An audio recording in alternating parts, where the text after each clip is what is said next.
Welcome back, everybody. Look, we're a purple shadow. I also have food again because I'm hungry. Alright, yeah, so we're a purple shadow. We have no party. Which means we have no allies. All, also fully, oh yeah, we fully healed because we quote unquote got a crystal star, but yeah, so this chapter's not done. Second half, now we gotta get our body back. Oh my goodness. So hungry. Ah! Boo! Oh, there's only the dizzy dial. Alright, fine. I honestly completely forget where I left off with my music. I guess I think I was talking about favorites in general, like... Damn it. This is what happens when you take too long of a break between recording bits. Oh, what? You don't take damage from that? Oh, bullshit. Of course I missed again. And now you're hovering. Now you're forcing me to use 1 FP!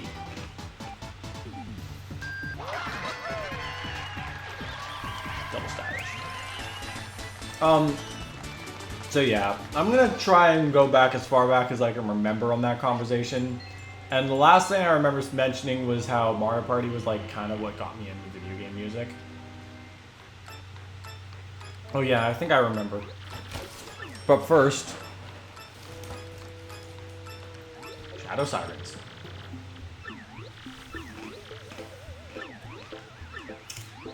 Uh-oh.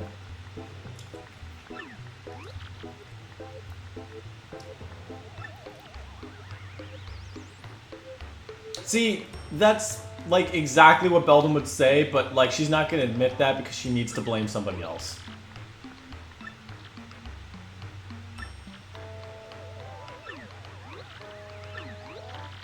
Well, yeah, I would be.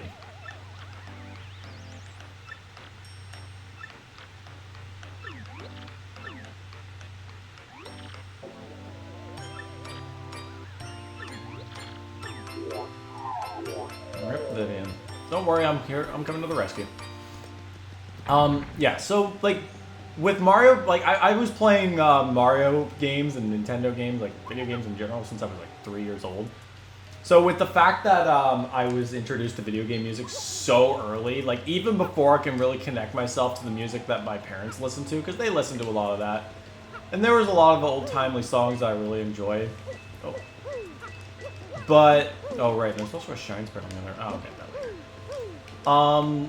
Yeah, video game music just resonated with me faster than anything else could have. So that's why I prefer video game music over anything else, really. So we have no partner at the moment. Which is not good for this case.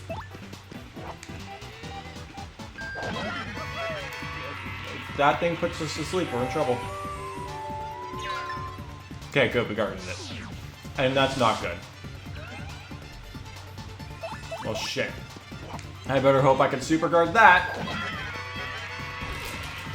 Getting into fights I really shouldn't be. Bingo.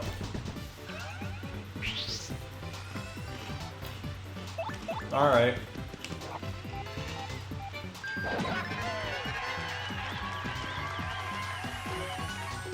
Yeah, and one of the main reasons why I don't really like talking about my music tastes all that much is because, especially to anybody who doesn't play video games nearly as much, for me to just say, yeah, I listen to video game soundtrack, it's just like, well, they're not going to understand that much. And, you know, I had a lot of people just default to cliche 8-bit Mario music when I say I like to listen to, like, Mario soundtracks. It's like, oh, the moment you think of Mario, you think of Super Mario Bros. It's like, well, video game music's a little more expansive than just 8-bit chiptune on your NES. Plus, on top of that, I got teased and made fun of a lot in grade school for what I listened to. And you can imagine how that, like, being bullied at a young age, it's like, it's not gonna feel good. It's never gonna. Being bullied is never good. Don't do it. So, you know, when you've got like people with people 3 grades lower than you making fun of you for your music tastes, along with anything else they can find.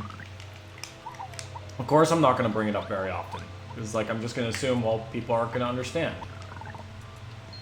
I don't think people nowadays would make fun of me for it, but that doesn't necessarily mean it's any less comforting to bring up. But thankfully, like, I know places to go to talk about this kind of stuff. Obviously, when you listen to this stuff on YouTube, you'll always find people in the comments section ready to compliment how much that music slaps. Also, breaking the 4th wall and the background.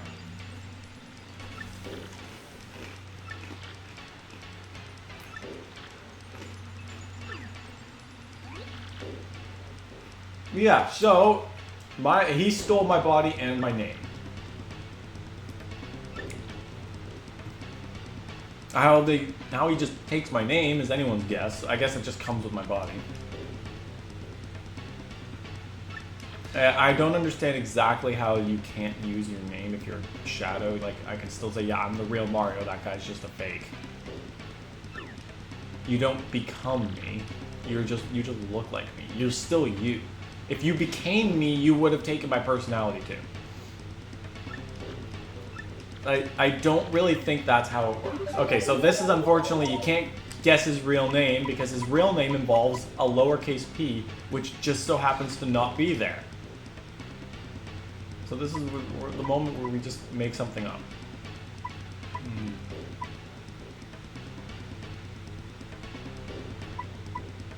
I can't think of anything stupid. Wait.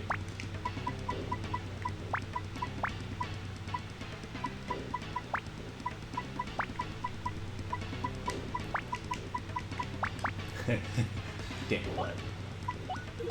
How funny.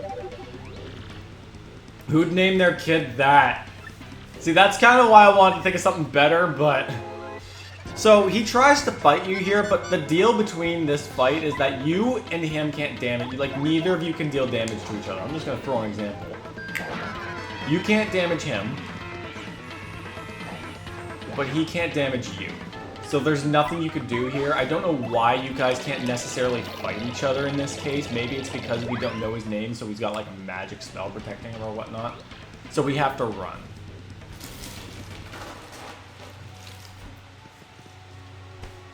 On top of that...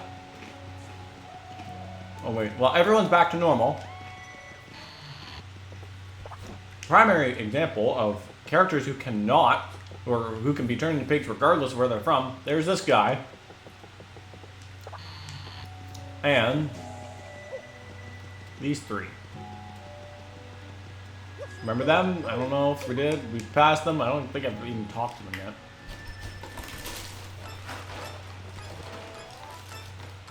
Hey, it's Vivian.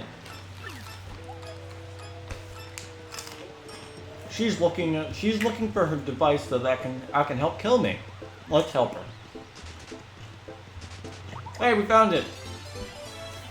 Now you can successfully kill me. Hello. I found your bomb that was used for my demise.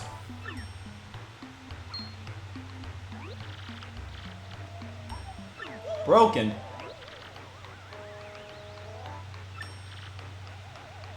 Here, let me fix it. I'll try and fix this dangerous explosive. It doesn't look all that busted. It literally just looks like a hand grenade with the pin still in it.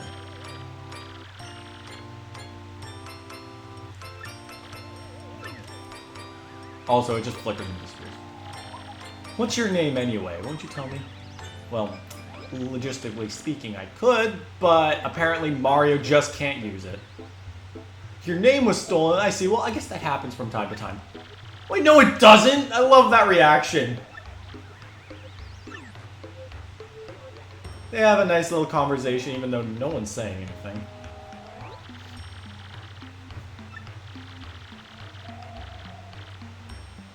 You need more of that in your life. More kindness.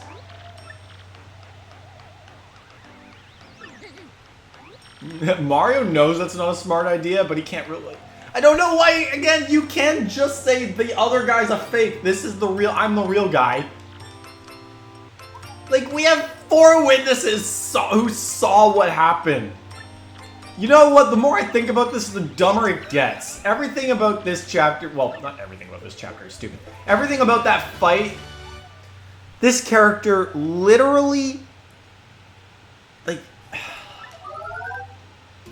Surely there has to have been some sort of visual way to showcase that that creature swapped places with me.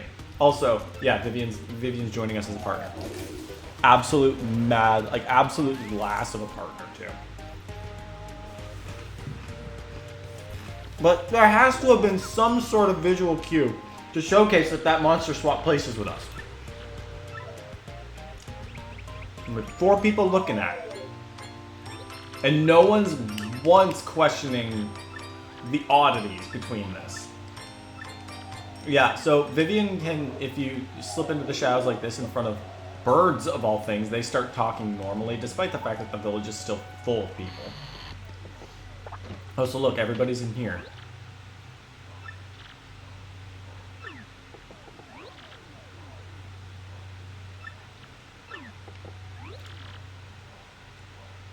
Yeah, see, like, they note that there's something odd about them.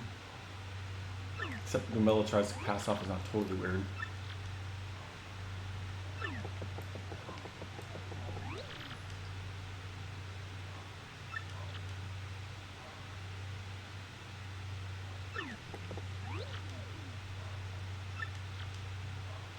I'm all for acting like a complete loon.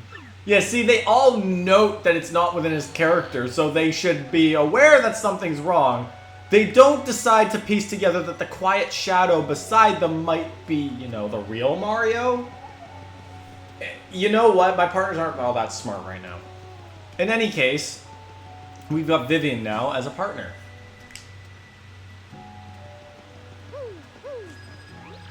The moon granted my wish. I never turned into a pig.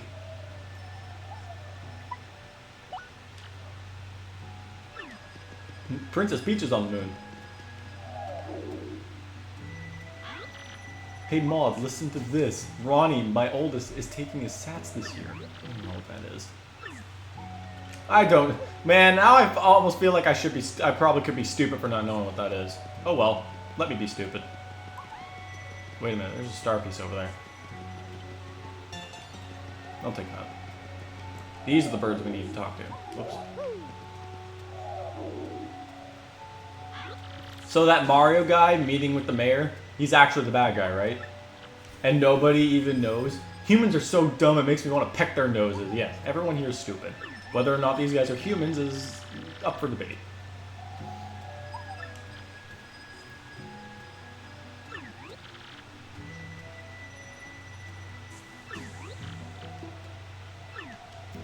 Yeah, like...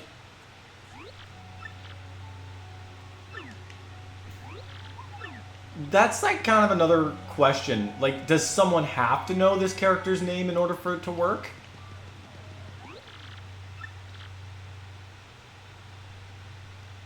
Didn't you want to erase me? Wouldn't doing this back in town have been the best option for you? Also, I think one other thing, this character can damage Vivian in this fight, but much like the same deal, she can't damage him. So, again, once in this situation, you have to run until you know his name.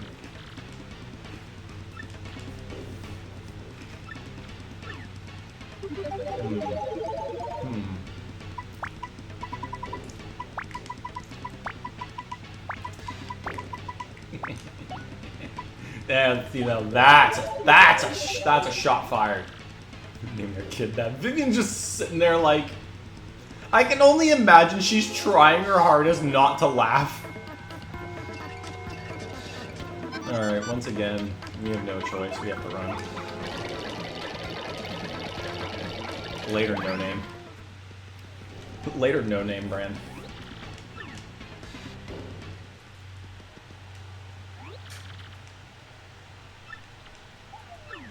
Yeah, you still haven't pieced it together, have you? Oh well.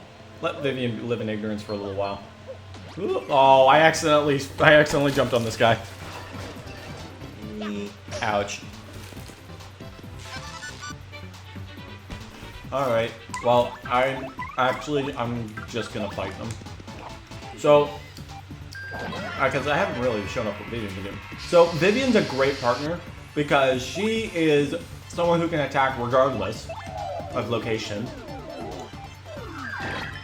So she can attack airborne enemies, ground-bound enemies. I believe she can even reach ceiling-based enemies. And it's not a jump move. So she attacks from the side, so spikes are not a problem. Those are still a problem, though. On top of that, she guarantees a burn on enemies. Her attack, Shade Fist, guarantees a burn, the burn status condition on the enemies. Which is great, because it's a rare status, well, kind of a rare status condition, but it's one of the few that you yourself can inflict on more than the enemies can. Like, most of the enemies that are capable of doing that... Ouch. Oof. My super card was off there. Most enemies that can inflict a burn are obvious fire enemies, or a few bosses here and there. But Vivian is one of the only partners or characters in the game that can guarantee a burn every time she attacks, unless the enemy can't be burned for whatever reason, which is actually quite uncommon because the burn status condition can be inflicted on even bosses. And while it's not really all that severe, it's literally just them taking 1 point of damage every turn for 3 turns. That's still pretty good. On top of that, when she powers up, she gets a move called Fiery Jinx, which is literally a bonkers strong move that hits every enemy on the field for good damage and inflicts them with a burn if possible. And granted, it's also a fire-based move, so you can't use it against fire-based enemies, but still, when you can hit the entire field for that kind of damage, it's really worth it. Alright, that's an item. I would like to take care of that. On top of that, like, again, this is kind of why I say Vivian's probably the best partner in the game next to maybe the partner in the next chapter. Because she has a lot of versatility. Well, I don't want to say versatility, but she is not limited as much as other partners are. The only thing that she can't really deal with are fire-based enemies. Well, fire-based enemies simply because she still makes direct contact. We're in a world. Okay. Thank you. We need to take care of this thing first. That was close. I almost got stun locked to death. There we go. Alright. Anyway. Vivian is basically only limited by enemies that you can't make direct contact with, so basically anything that's electrified or on fire in general. There are a few enemies like that. Or enemies with spikes on their sides, so bristles and pokies are good examples of things she cannot directly attack because she can't hit them. But it's still a very situational thing. So many enemies are still vulnerable to her. Because it's really, there's not much that she can't attack. I don't know if I want to engage with this. I'm gonna do it anyway.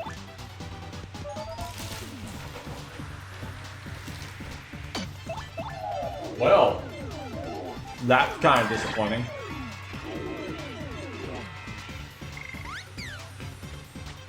Alright, well that thing will be dead this turn. Or can leave. That's that too. Move back up, works even better. Alright, let's take care of you. Right, I was literally anticipating that a freeze, the breaking free from Frozen would have killed it, but that works too. Okay, good. So now you just die. Goodbye. It's honestly, Vivian's base attack is 3, which is actually still pretty good for someone who's not leveled up at all. Coupled with the fact that you effectively guarantee a burn every turn, she's getting that extra point of damage. Okay, we'll finish this battle up, and then we're calling it an episode.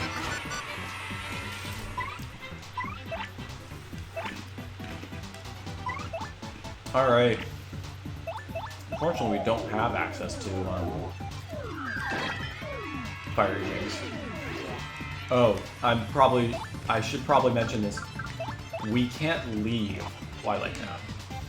Remember how I said we need... When Darkly wrote our name on our body, the thing we don't have anymore, the pipe only lets you through if you have something with your name on it. Now that we don't have our body, we technically don't have something with our visible name on it, which means we can't leave. Oh, it missed us. Perfect.